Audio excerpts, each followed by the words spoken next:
Well, if that third period was putting any member of Preds Nation to sleep, that final minute should have definitely woken everybody up. Oh, I'm wide awake for this recap. Feel better about this team now, Johnny? Absolutely. If they can give us more nights like this one, win or lose, this is going to be one of the most fun seasons of Pred fan reaction videos yet. Everybody's hands go up, way up, as the Nashville Predators defeat the Colorado Avalanche in regulation, mind you, by the final score of 4-3 Monday night inside Bridgestone Arena. In a matter of 16 seconds, the Preds grab certain victory from the jaws of defeat and hand 0 points to the boys from the Mile High City. I love how a comeback victory like this can give this fan base so much joy that it is long needed, if just for tonight or just a couple days until the Preds take to the ice again. I want to start off by saying that I saw the footage pregame of Paul McCann's lineup announcements, and I have to applaud Preds Nation who were in attendance at Bridgestone Arena when Ryan Johansson's name was read on the PA system, that they applauded. It's those few situations that when other teams visit, when it's former Preds who made a lasting impact while being on the roster to the fan base in Nashville or abroad, that yes, Ryan Johansson earned an applause and not the typical "you suck." If this is Ryan Suter, no matter what team he's on, that's a completely different situation and I will allow it. As for lineup changes in this one, Luke Evangelista was a healthy scratch. UC Saros was back guarding the Preds cage as we all expected he would be. And things look promising for Luke Schenn and Ryan McDonough to return to the Preds roster soon. So there is a good sign. UC Saros starts this game off on the right foot with a glove save on Thomas Tatar. Oh my God, I'm so glad he's not on the Preds, so I don't have to say that shtick all the time if he was scoring for the Preds. But Saros makes a glove save 23 seconds into this one. Maybe that's a sign of positive things to come for the Preds tonight. Preds get put to the test early when they put the Avs on the power play when Nyquist gets called for tripping, but fortunately, one of 3 penalties that the Preds would successfully kill off starts off with that one, so you don't want to give the Avs momentum early. Something else that needs a little work, Preds took until the 5-minute mark of the first period to record their first shot on goal on Georgiev, who was in net for the Avs. Saros is getting tested early as 8 minutes into the first period. The Preds are getting outshot by the Avs 6-2, but Saros is looking good, looking strong, much better than he has been in recent games. 10.5 into the first period, there's the whistle, the TV timeout for the Avs crew, but for the Preds, you get the Ryan Johansson tribute video that we all expected. His ragamuffin, joyous times with his former teammates, his charity work in the community, and a few highlights. I have to say, though, I did appreciate the preseason walk-off goal against Carolina that they showed, but come on. One of the biggest moments he ever had in a Preds uniform was Game 6 inside that very arena against St. Louis when Arvidsson set him up for the 2-1 eventual game winner. You gotta include that in the montage, guys. Preds would go on the power play just over 6 minutes left to go in the first, but unfortunately it's the Avs who take advantage and go the other way short-handed after a turnover by Nyquist, and Cogliano gives the Avs the early 1-0 lead. And then the fun would begin where everybody loves, a parade to the penalty box. With a minute left on the Preds power play, Tyson Barrie gets called for interference.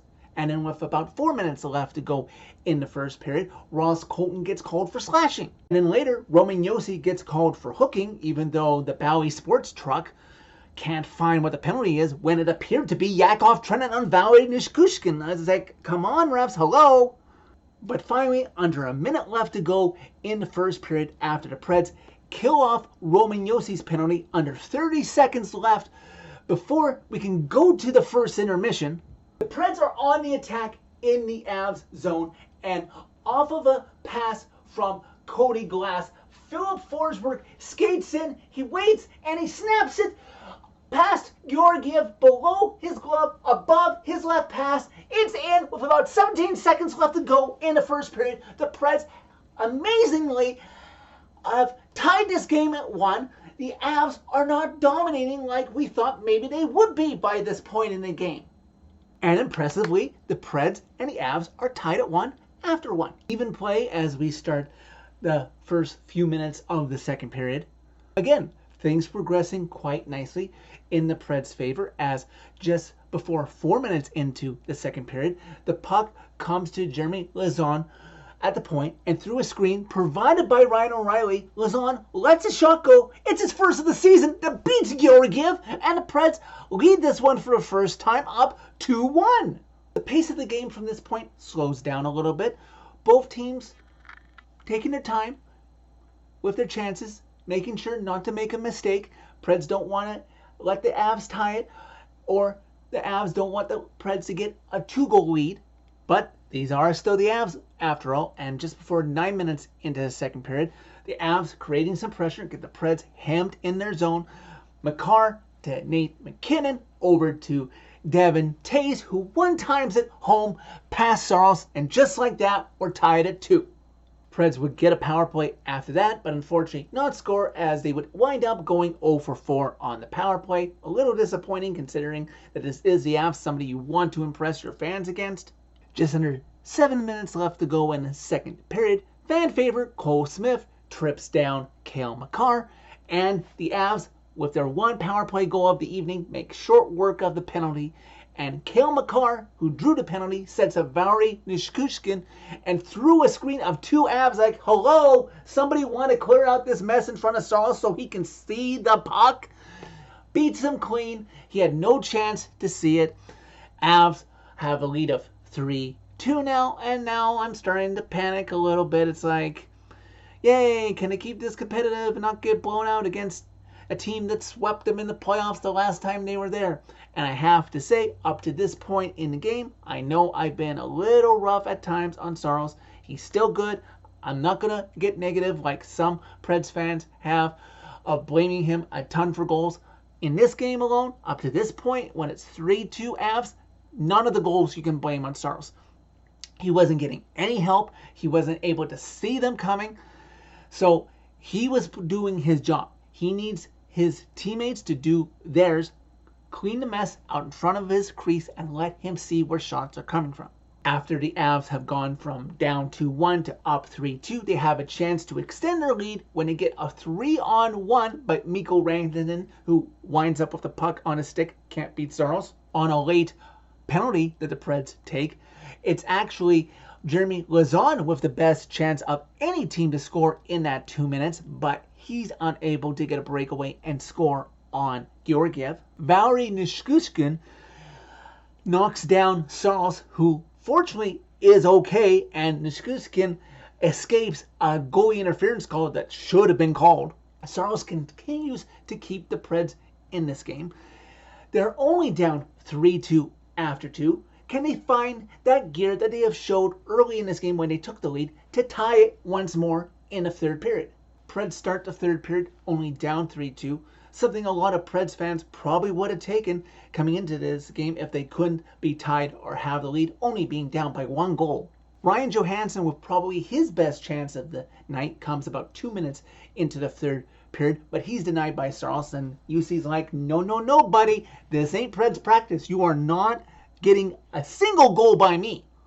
About 6 minutes in, the Preds almost get the tying goal. If Ryan O'Reilly just could have gotten his stick on it, it certainly would have been in past Georgiev.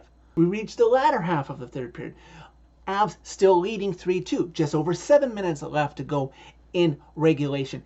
Georgiev goes wandering around the back of his net. Now, if I was a certain other fan reaction guy, I'd say 10 to goal. But as a Preds fan, it's like, yeah, go ahead, Georgiev, go wandering. And then he takes a tumble, and he has to scramble back in front of his crease without his stick. And the Preds, unfortunately, are not able to capitalize. In that procession of time when Georgiev went wandering and took a tumble, the Avs tried to plead that it was the Preds' fault. But no, it was all Georgiev wandering around and not staying in his crease. Preds catch a break with 6.5 minutes left when it looked like Forsberg was going to get called for interference on Mikko Rantanen. And then Rantanen was the only one who got called. And we're thinking, oh, is he solely going to get called for embellishment? But no. The replay clearly shows that Rantanen tripped down Philip Forsberg. So the Preds get another chance on the power play. Preds do well to keep possession in the Avs zone for almost the entire 2-minute power play, even though they're not able to score, but they're doing the little things right, creating positive momentum moving forward here with very little time left. We reach 3 minutes left to go in regulation. Preds keep pushing. They're not allowing the Avs to push back against them to try and get an insurance goal. Preds pull Saros with just under 2 minutes left to go. And correct me if I'm wrong, but from what I can recall watching it live in the moment, not actually remembering the exact moment the puck entered the zone, but I think that the Preds did not let the Avs out of their zone from like the 90-second mark on. The Avs were getting exhausted. The Preds were doing everything as the seconds are ticking down. Over a minute, under a minute. The Preds are doing what they can to try and get a goal. And hard work, lunch pail efforts always pay off. Just over 40 seconds left to go in regulation. The puck still in Colorado's zone. Forsberg has the puck and he sends it on net. And as a scramble ensues, where Georgiev can't cover the puck and the Avs can't get the puck out, Forsberg just nonchalantly skates in. Devon Toews, uncontested, does not watch number 9, Philip Forsberg, what he's planning to do as he just sneaks in. And the puck is bouncing in the air. It's below the crossbar, so it's a good goal that is coming up here. Forsberg bangs it home out of the air. It's in with 38 seconds left to go in regulation. The Preds have tied this game at 3. And as nice as this is to have this game tied, I'm sure many of you, like me, were thinking, oh, this game's going to go into overtime. We know how this story is going to end. Ryan Johansson is going to get the winner in overtime or get the slow Joe move on Saros' chance to try to walk it off in a shootout, right? Nope, because off of the ensuing face-off, after the puck goes deep into the Preds zone, Cole Smith races after the puck into the Avs zone in pursuit of Cale Makar. But Cale Makar gets the puck, but it's not icing as he tries to backhand it to Jack Johnson, but Jack Johnson mishandles the puck. The puck squirts out front of the Avs net, and there's Cole Smith with the puck, and he gets a shot off, and right in front is Yakov turning to bang it home. The Preds, oh my God, in a matter of 16 seconds, have gone down from 3-2 to up 4-3 in 16 seconds. The Preds have a 4-3 lead on the Colorado Avalanche. Alexander Georgiev, understandably for his teammates and his fan base, but we all laugh as he breaks his stick over his crossbar. The Avs, in desperation now with just a matter of 20 seconds left to go in regulation, call a timeout, try some semblance to try and tie this game at 4. They can't. The Preds have pulled off certain victory after looking defeat right in the face and have defeated the Colorado Avalanche somehow, joyously, 4-3. To be there in person, watching it live or watching it live in a moment, to believe it and enjoy it so joyously. Wow, who saw that coming?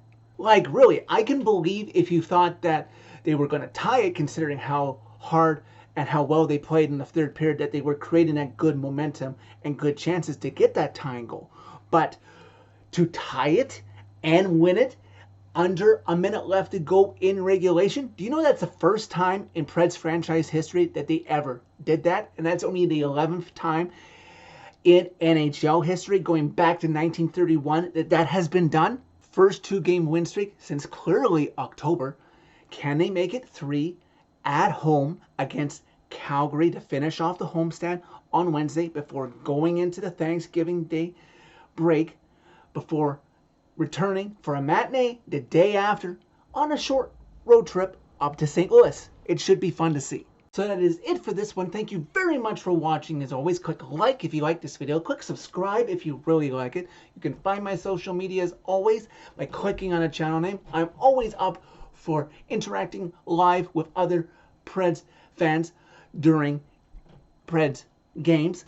Tell all your friends about Predemption, that this is going to be one heck of a season under a new coach, playoffs or not. And that is the 16 seconds I never want to have to give back. Just hook it to my veins.